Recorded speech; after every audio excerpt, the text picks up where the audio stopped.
Welcome to Africa Insight. In this week's video, we look into one story, and that is the much anticipated agreement between the DRC government and March 23 rebels over the conflict in the eastern DRC.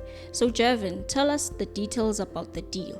Yes, Gugu. So on July 19th, the DRC government and M23 signed a Qatari brokered ceasefire agreement with plans to reach a full peace deal by 18 August in line with last month's US brokered agreement between the DRC and Rwanda.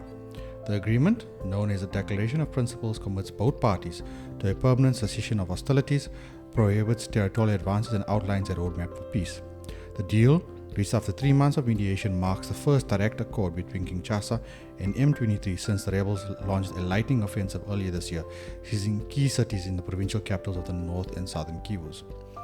The parties must now aim to implement a permanent ceasefire by July 29th and conclude a comprehensive peace deal by August 18.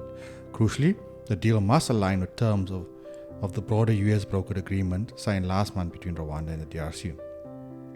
While this agreement is good for peace, Gugu, the roots of the conflict run deep, dating back to the DRC's independence, the 1994 genocide, and the Congo Wars.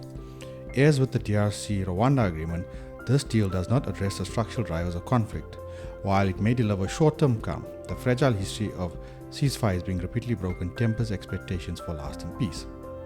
This sounds good, Jervin, especially for the DRC given its continued instability.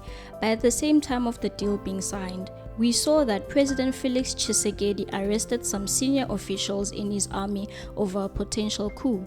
Please take us through that. Yes, so on July 17, General Frank Ntuba, an influential figure in the army who leads the unit directly responsible for the president's protection, was arrested. The government has not given an official comment on the reasons for his arrest, but sources who spoke to local media said that General Ntuba's extensive control over the military, as well as influential roles over the elite units in the army, had long been a point of contention within Tshisekedi's government. Adding to the intrigue, his chief of staff, Marcel Kabila, was also arrested the same evening. According to a senior presidential source speaking to local media, the arrests are part of a deliberate campaign to neutralize any potential threats within the military and that everyone is a suspect. On top of that, Mr. Ntuba's detention follows the July 10th arrest of General Christian Chiwewe, a current presidential advisor. General Chiwewe is accused of plotting to assassinate Mr. Tshisekedi and has reportedly not denied this during an interrogation. Mr. Chiwewe is also accused of conspiring with former President Joseph Kabila, Mr. Tshisekedi's enemy number one, to overthrow the government.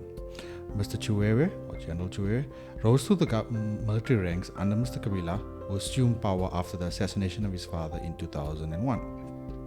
While a coup does not appear imminent, and this can be hard to judge, the government's statements that everyone is a suspect reveals a growing paranoia in Kinshasa and Mr. Tshisekedi's apparent fear of internal threats and Mr. Kabila's enduring influence on Congolese politics.